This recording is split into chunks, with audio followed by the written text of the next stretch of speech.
very much, Valerie. So this is great for me. I get to ask the questions rather than answer them, which I'm sure is a lot easier. So their excellencies have already been introduced, and is it all protocols duly observed or something? Whatever is the right. Anyway, I don't need to introduce everyone again. So we've a reasonably short time for the panel. Let's try and get through as much as we can, Excellencies, if we might. And what I'd like to do is start with the first question, which is, you've all got experience in government now. In the agriculture sector, what in your country would you say is a success? You know, if you could say one thing that's really working. And second, what is your biggest challenge in meeting the objectives that His Excellency President Kagame has just set out in his speech? And if I take it in the order, Your Excellency first, the Prime Minister of Gabon, sir. Yes, Mr. Blair, the issue of agriculture in Gabon is very essential. Gabon, in the last decades, based its development program on oil. Nowadays, the President Bongo is deeply convinced that the future of Gabonese development lies on agriculture.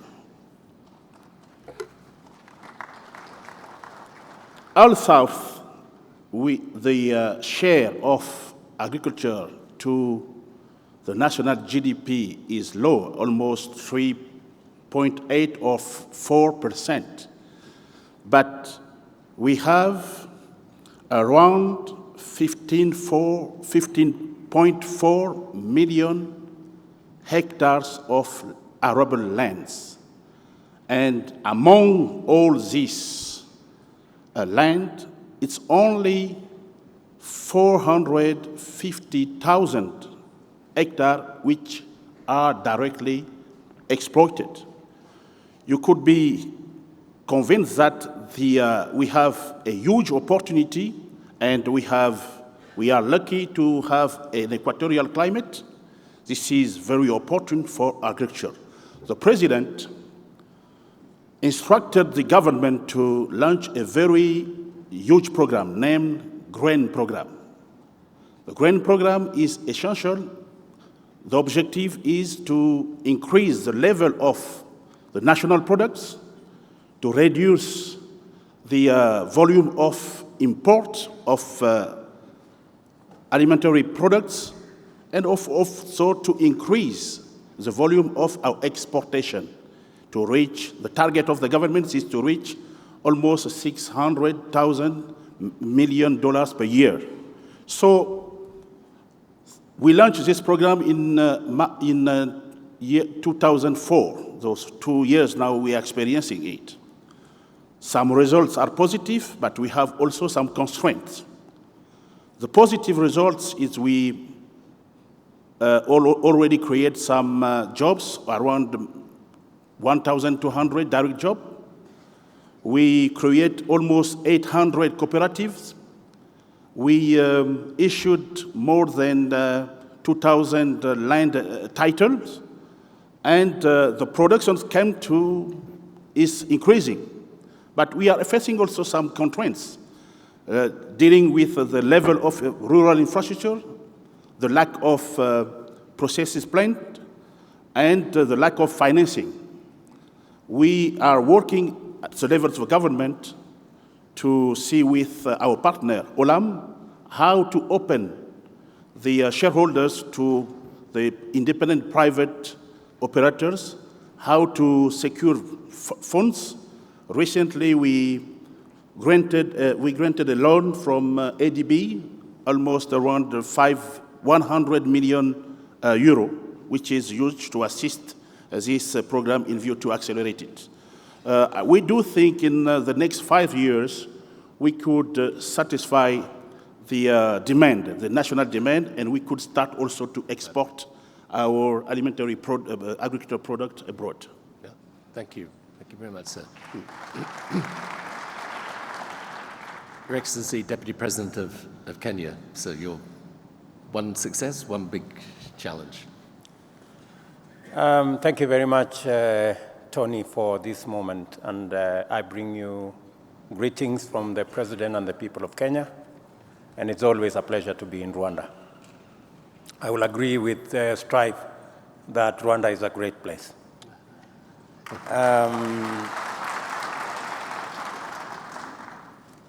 Agriculture contributes 25% to the GDP of Kenya. Agriculture with its linkages contribute 52% of our GDP. Agriculture employs 70% of our population. Agriculture contributes 60% of all our foreign exchange earnings. So to your first question, agriculture plays a very central role in the economy and the development of Kenya. We have a mixed bag of successes and challenges. We are largely a commercialized agricultural sector, especially on the export end, and that is where we have a competitive edge. But responding to the statement that was made by President Kagame, we still find that there is scope. And that is why President Kenyatta last year, launched the Big Four in Kenya. The Big Four is the program that we intend to run with as a government for the next 5 years. And the central pillar, or the first pillar of that Big Four program, is 100% food and nutrition security. And the target here is to improve the productivity of our farmers. And how do we improve the productivity of our farmers?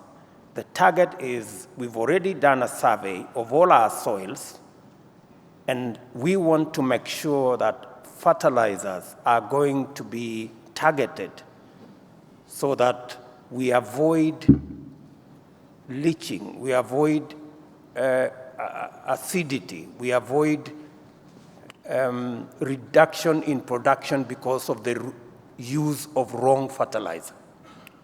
And therefore, we have expanded the whole of that scope. We have mapped the whole country. We now have a soil survey for the whole country. And now farmers can get fertilizer that is crop specific for specific regions. The aim here is to increase productivity of our farmers. We have to reduce post-harvest losses. We have to increase value addition so that we can enhance incomes of farmers. With this plan, we intend to increase the daily incomes of farmers from $4 to about $6. We intend to increase our overall income from farming by about $4 billion. And we intend to increase our agro-processing value addition manufacturing component by about $1.3 billion. That is the scope we are looking at. And that is the plan that we have. And we have targeted specifically about 4 areas that are supposed to drive that agenda. We intend to increase by 20% from 60 million to about 75 million square meters of hide, skin, and leather. We intend to increase our production in cotton from about 300 or 290 specifically metric tons per year to about actually 9 times that, about 3,000. And we intend to increase the whole area of pyrethrum because we have a competitive edge on matters to do with pyrethrum. We intend to increase it from 300 metric tons to 3,000 metric tons. The other one was bales. We intend to increase cotton from 290,000 bales to about 3 million bales. So the whole of that area, finally, is to find out how do we use agriculture or enterprise farming so that farming becomes a factor for generating jobs and a factor for generating incomes for farmers. Thank you. So that is the scope in which Kenya is focused. Thank you very much, sir. Thank you. Mr. President Kagame, before I come to you, by the way, I think I speak for everyone here when I say this has been number one, this has been a brilliantly hosted conference, and number two, nobody's surprised. So thank you very much indeed for making us so welcome here. Mr. President, for you here in Rwanda, success challenge, how does it look? Yeah. Well, for us, it has been a long journey, and I try to capture it in a few words. One, as we all know, agriculture has been very central to livelihoods and the economies of many African countries, actually all of the African countries, including Rwanda. But the main thing has been, much as it is like that, I've found, for example, in our own country, which might be similar to other countries as well, not sufficient attention was being paid to agriculture to actually match that centrality of agriculture to people's lives and the economies. I quickly give you a story, and the success we've registered so far is also changing the mindset, the understanding, and therefore aligning the importance and centrality of agriculture with actions, and therefore measured towards the results we get out of that. But just to give you an interesting story, I remember when I was still very young, a kid, in fact, I mean, as a refugee, not in my own country at the time, there was a slogan, and I used to listen a lot to Radio Rwanda, even from my refugee life in a refugee camp. And there was always a song and a slogan centered on saying, I will translate it. It was in Kinyarwanda, but I will translate it in English, which meant that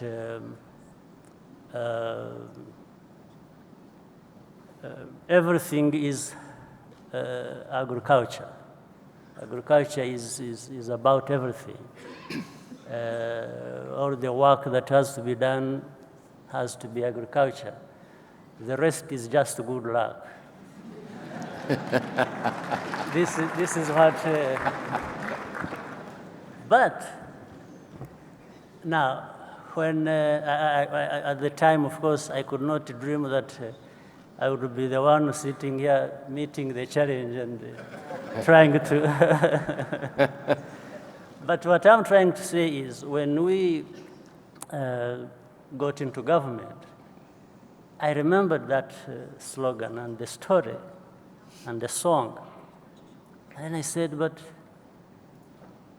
if they said that everything was agriculture, then where is agriculture?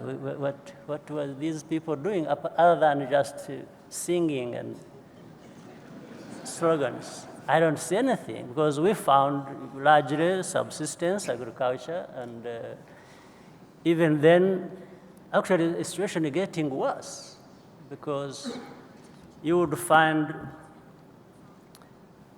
because we are very densely populated here in the country. But you find, so we have farmers having very small pieces of land, and they remained with small pieces of land. You would find on 1 hectare owned by a family, they are trying to plant about 5 crops on 1 hectare. And they end up with nothing of each. But every time they are just trying and trying. And so we had to really start from just making it clear to our own people that, yes, one, we agree with everybody, agriculture is very important. But so must we pay more attention to what can be done even within the limited resources, whether of land and other resources, and get something out of it. So we had to start, identifying. Instead of putting 5 crops on 1 hectare, why don't we choose 1 or 2 that can do best there, and we try as much as we can. Or next step, why don't we consolidate small pieces of land and start doing something? So in search of how best we could focus on agriculture and make it more meaningful, more productivity in this area, and get moving, we had to deal with this understanding. They had the understanding of how important agriculture is, but we did not share what needs to be done even within our limited resources to improve that, to actually give it a meaning. So we have succeeded in that. We made, so the challenges that continue to exist today are in the area of resources. There are always going to be insufficient resources to put to good use. Of course, you also continue to have limited knowledge, understanding of what can be done in any particular situation that develops. So education has to continue then at other levels, research, as we were even told yesterday, so that this information of what needs to be done at whatever time to meet whichever challenge, whether it is diseases that affect crops or better crop varieties that can help farmers, and then that communication and the resources that need to go into that, we may find that's not sufficient, but it's something we understand. We only have to keep looking for possible ways of tapping into the resources outside even of our own country, especially working with the different institutions, groups that exist that have been very helpful in improving agriculture. Many of those institutions represented here in this room. So I think it's been a good story, very challenging from the beginning, good progress, continued challenges, but it's a good story. We can now tell where we are coming from, where we are, where we want to be, and the possibilities in between of where we can tap into what needs to be applied to give us good results. Thank you very much, Mr. President. Thank you. Your Excellency, President of Ghana, so you've made agriculture one of the major parts of your government program, and it's excited a lot of interest across the continent. So how do you see now you're, was it 2 years, I think, into the presidency? How do you see what's working and what's your biggest constraint and challenge? Prime Minister, thank you very much for the opportunity. First of all, I have to thank President Kagame for the excellent hospitality. I have to agree with Strive. Coming to Kigali is always a lot of fun. Yeah. We're grateful for the hospitality. And also, coming here is always for serious matters. The last time I was here, we came to sign the agreement for the establishment of the Continental Free Trade Area. And then this time it is for a subject as important as agriculture. So Kigali occupies a very important place in my mind and consciousness. I've also perforce to add a few words to what Strive said about our iconic compatriot who was gone. Kofi Annan, as you know, was a Ghanaian, and I think it would be remiss of a Ghanaian leader not to say something in his memory, especially since he had so much to do with the establishment of this whole institution now. The uniquely African Green Revolution was his idea. So next week, we're expecting his remains on Monday in Accra, and then on Thursday, the 13th, we're going to give him full honors and to send him off. So it's a pity that the occasion when I'm here, he's not here to support me, but there it is. I think the question that you've asked, what has been success? What are the challenges? For me, the success has been essentially about policy. Because when you look at where we were before we came into office, and then what has happened since, it is largely because the policy has been properly aligned, in my view. The 3 years before we took office, Ghanaian agriculture grew at something around 2.5% per annum. You're talking about a country whose agricultural profile is that it is essentially smallholder farmers. 95% of those involved in Ghanaian agriculture are smallholder farmers. And we're talking about smallholder farmers who are dealing in 2 or 3 hectares of land, essentially family owners. 2 or 3% of growth. In the country where population growth is at 3% per annum, then you know what is happening. You're talking about deepening rural poverty, which has helped in the acceleration of the migration of our youth from the villages to the towns, with all its social and other pressures that implies. And largely because there was a failure of policy. Some easy indices of that. The value of food imports in Ghana between 2007 and 2016. In 2007, it was $350 million value of imports of foods that we grow in Ghana. 10 years later, the figure had gone to 2.2 billion. An explosion in food imports.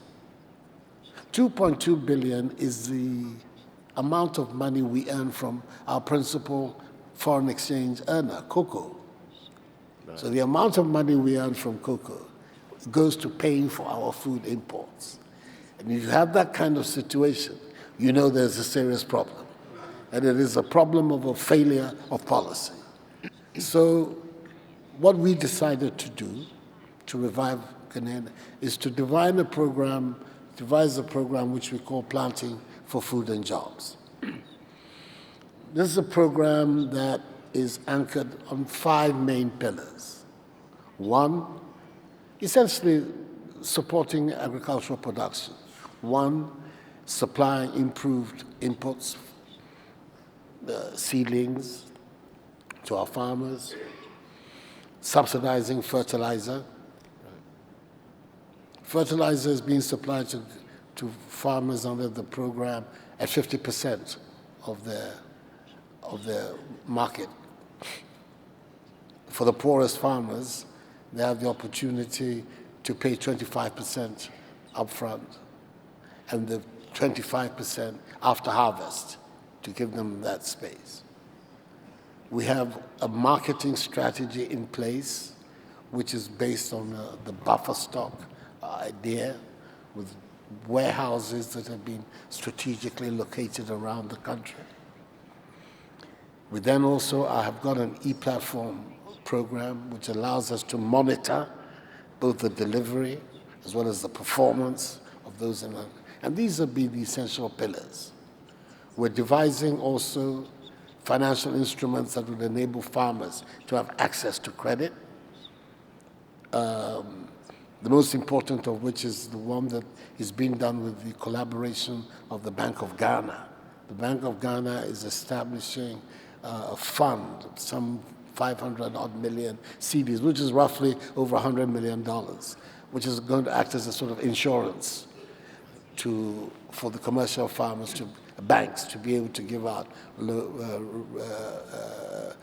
loans at reasonable rates to the farmers. So this is the package of measures that have been put in place. And they've had a dramatic impact already on yields.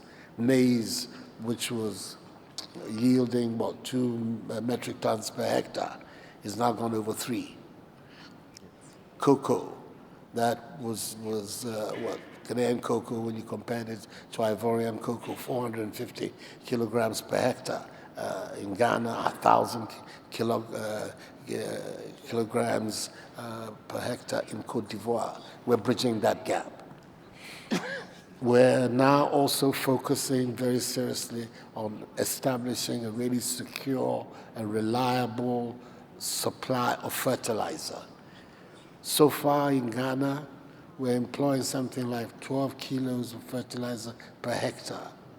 That's low, way below the average of, even within the ECOWAS region, of 20, global average of 150. They say in China, 250 kilograms per hectare of fertilizer goes in there. So that is also part of the policy framework that is being designed. And the end result of it has been a significant increase in agricultural output and productivity. This last year, was our first year in office, 8.3% was the growth of Ghanaian agriculture. Right, and that'll impact your import substitution. Absolutely. So this is why I'm saying that, for me, the most obvious area of success has been the policy making and implementation. Major constraints. The obvious one, of course, is budgetary. To support this program of planting for food and jobs, we were able to squeeze out some 450 odd million cedis, which is just over $100 million. Woefully inadequate. We still have to pay the suppliers, etc. Yeah. And this year, we're transitioning from 200,000 farmers in the program to 500,000. The budgetary impact on the central government is even greater. So that's a major challenge that we're facing. How to find the funds to support the program. As I say, the Bank of Ghana is coming out with assistance, which we believe will ease the situation for us. But that's the main.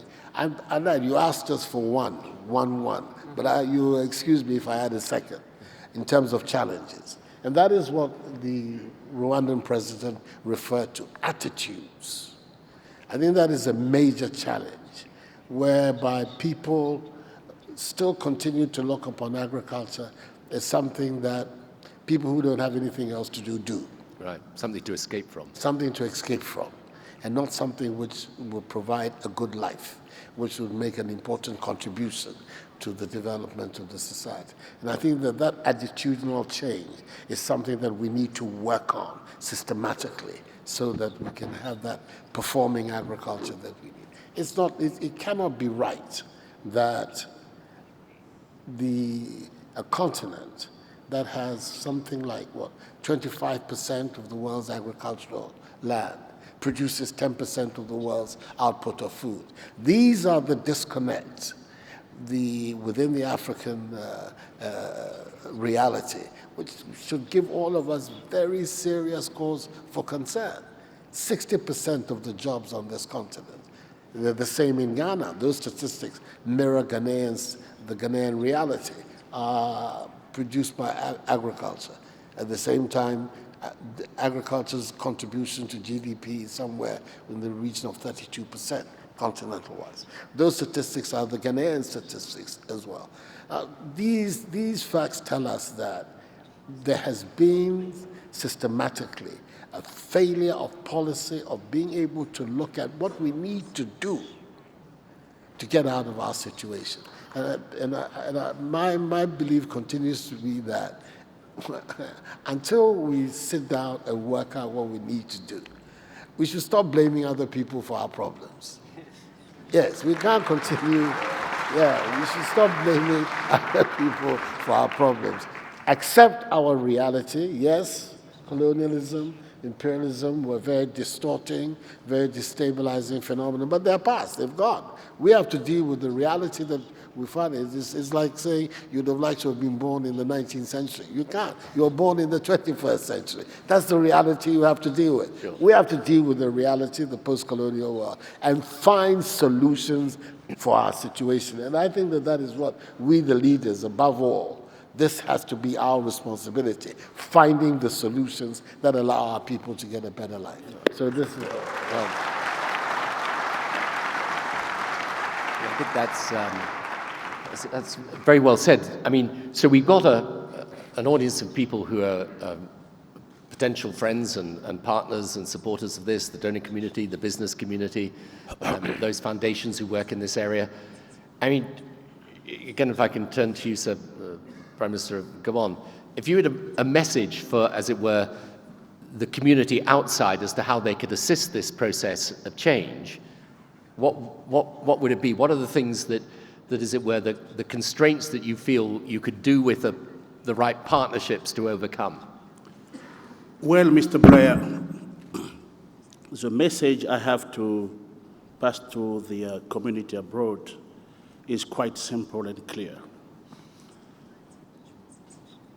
To understand this message, I have to focus on the need, the necessity to reduce the volume of food imports in Gabon. You know, Gabon, in the 60s, based his development model on agriculture. In the 60s, we were an agricultural country. But starting from the 70s, because we discovered oil, we abandoned the agriculture, and our economy was essentially based on oil. It was a mistake. Nowadays, the momentum is to develop agriculture, and the president is encouraging all people to return to land. The consequence of this model is that Gabon imports almost 90% of its food products. It's huge. And that represents almost $620 million. For a population of 1.8, it's a huge amount. So we have here an opportunity to increase the level of national production. Some very interesting opportunities exist in Gabon. And we do believe that by increasing our national production, we will also encourage export. That means it's important for Gabon and for countries like Ghana, Rwanda, and Kenya to work together to increase the volume of inter-African trade. It's very important. Developing agriculture, going with developing inter-African trade. And let me conclude that, because I know that you don't have enough time to continue to let us elaborating on this very important issue. I have 3 words which has been inspired by introductory speech of President Kagame. As agriculture is a very sensitive issue for African countries, we have to lead, we have to measure, and we have to grow. Thank you. Thank you very much. Thank you, Deputy President of Kenya. Just on this point of intra-regional trade, yes. I mean, this is obviously something that's extremely important, and President Ghana referenced the Continental Free Trade Agreement. What's necessary to give that the impetus it requires? Thank you very much. To our partners, friends, whether regional or extra-regional, international, I think the message that we have is we want a win-win engagement. And we want to balance trade between us and our partners, the rest of the world.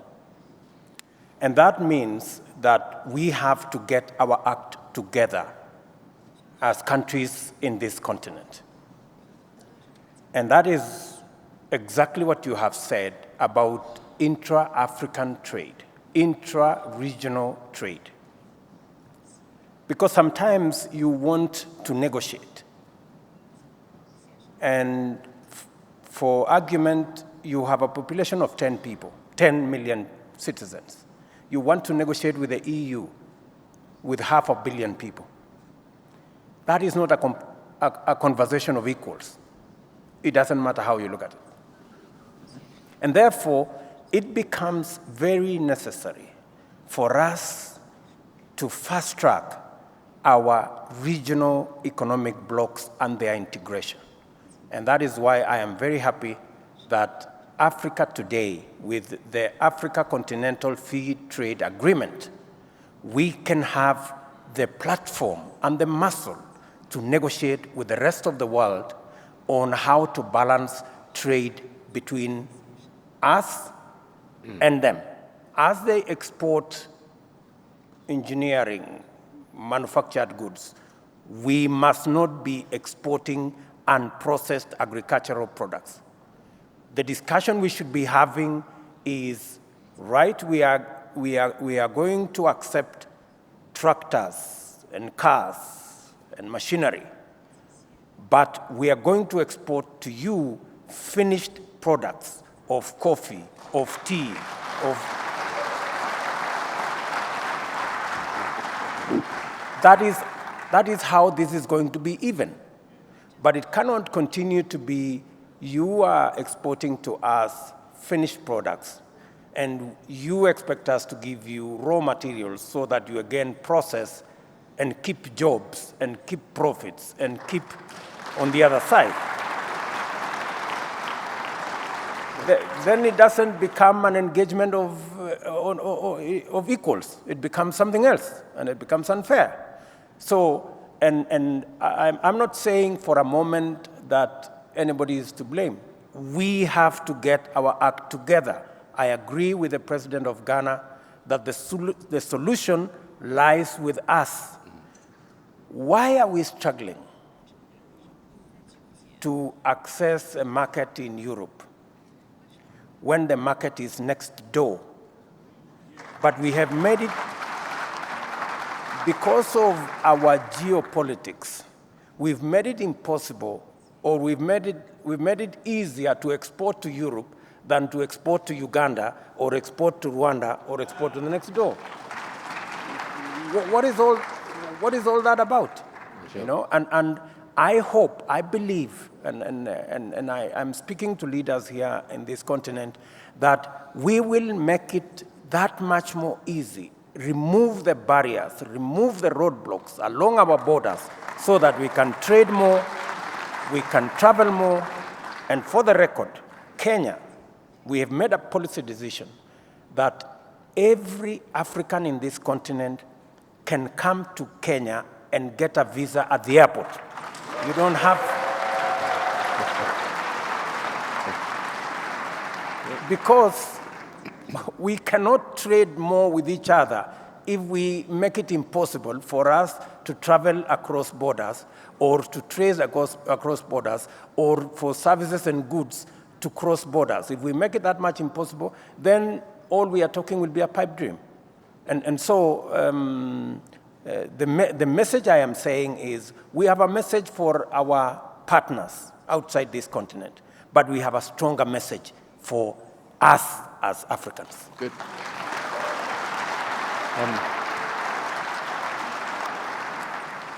President Rwanda, it's great.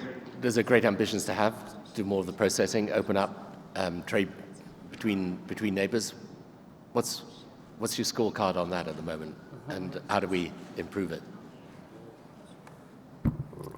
I have to start by saying that it seems very clear that our minds here on the panel are very well aligned. Gabon, Yeah.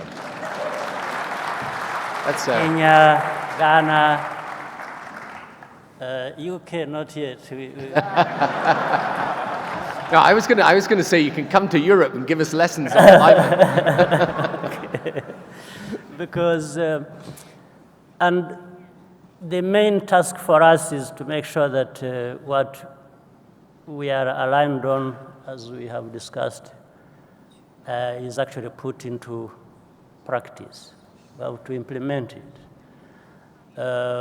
We have talked so much about what best we know we can do to get us to where we want to be.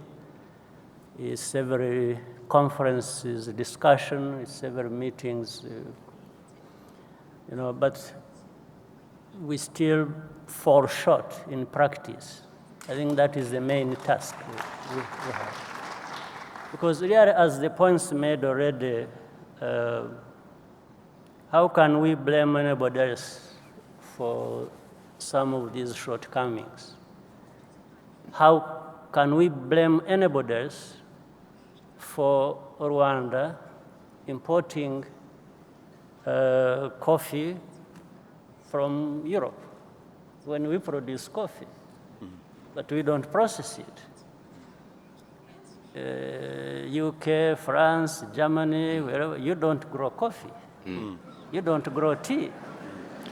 But why do we have to transport our coffee, our tea, to Europe? You give it some blessing and then send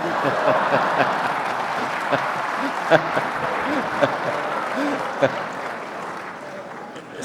Send it back to us. We pay 10 times more for. I mean, it just doesn't make sense. We've been shipping value for free to the other end, and we pay heavily for, I mean, it just doesn't make sense, and we all know it. So, in fact, earlier as Deputy President William Ruto was saying these things, I remembered at one point I was we were in a meeting and I was the Vice President of Côte d'Ivoire representing the President. And I was just saying, why don't you produce chocolate for us and we eat chocolate directly from Ivory Coast? Yes. And not from Ghana. And then I even said, you know what, why don't we work together? We look for investments, Rwanda, Côte d'Ivoire, and bring in Ghana, look for this money. Technology will always be found, it is available. And we manufacture, start processing and stop exporting cocoa beans because we can do that. We can, and we need to do it. So, intra-African trade, then the CFTA we have witnessed recently, and what is the meaning if we don't address these things? Yes, we can increase the meaning of that by doing some of these things that we know we can do, that are within. And, well, there will always be people trying to undermine these processes. We should be aware of that. But this is a challenge we should confront and deal with. So, I mean, we should stop having any excuses for not getting things right. And just as all leaders here have said, I'm on board with that. Sure, absolutely. Mr. President, you're bound to have strong views on this. So what can be done? And just maybe one interesting thing is, because this is obviously something that is a collective ambition, but we know there's some tough practical challenges in meeting it. What's the role of education in this as well? Well, I think critical. I don't think that... Because you need the human capital as well, don't you? Absolutely, it's critical. I think that we have to focus on it, and focus on it in a very determined and systematic manner. Just a few examples from my own country. For the last 10 years, until last year, every year an average of some 100,000 Ghanaians, young boys and girls, dropped out of the educational system at the level of junior high school. They had the qualification, but they wouldn't necessarily have the money to be able to pursue education to senior high school, which would mean that in the course of a decade, 1 million young Ghanaians will be thrown into the society, into the labor market with the educational foundation of junior high school level. You know that for this century, that is totally inadequate. Yep. You're not competing just with yourself, you're competing with laborers across the world. And that impacts on your ability then to deliver the supply chain. Absolutely. Yep. So we have done, we came to the conclusion that we needed to open up the avenue access to senior high school education. So we've made senior high school education in the public sector in Ghana now free. Last, in September last year, when the policy kicked into effect, 90,000 more Ghanaian students were absorbed into the educational system than the year before. That 100,000 that was dropping out was now going to school. This year, it's 180,000 that are now going to find their way into secondary education. So that is clearly a very important matter that we need to do. But I'd also like to just take on a little bit what President Kagame was saying and Deputy President Ruto, is the practical steps of things that we need to do. The Continental Free Trade Area has been signed by nearly 50 of the 54 African countries. You require 22 of us to ratify it for the agreement to come into effect. Mm-hmm. So that's the challenge. Right. So those of us, everybody's talking about inter-regional trade. Kenya has deposited its instrument of ratification. They did it at the same time as Ghana. A few others have done it.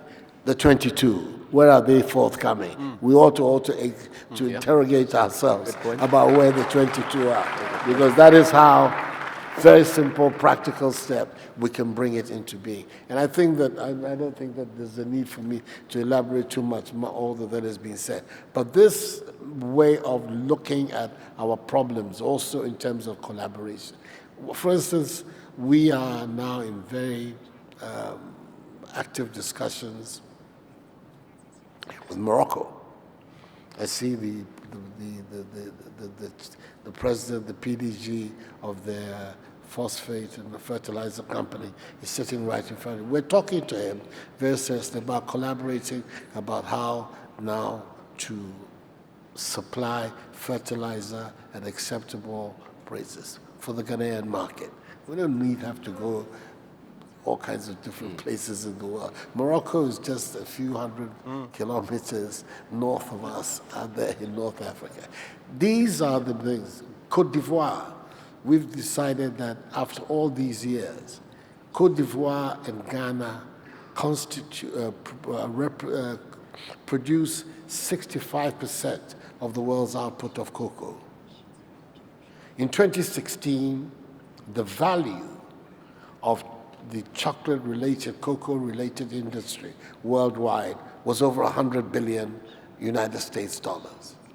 Ghana and Côte d'Ivoire, 65% responsible for the output. Right. We realized 5.7 billion between us, 5% of the value chain. So, President Ouattara, that's the challenge. Yeah. President Ouattara and I have now come to a formal agreement on paper that we're going to now collaborate and work together to transform the circumstances of our country. But these are, I think, the practical things that we need to do. Thank you very much indeed, Mr. President. Unfortunately, everyone, we've run out of time for this session, but I'd like to say how actually I find it very interesting and indeed inspiring, and that there is an enormous degree of alignment And the first step to solving a problem is to agree on the analysis of what it is. And I think there is alignment both in that and in some of the solutions. Just a last sort of one-word answer to this question. So as the four of you look ahead, are you optimistic, pessimistic, or in between?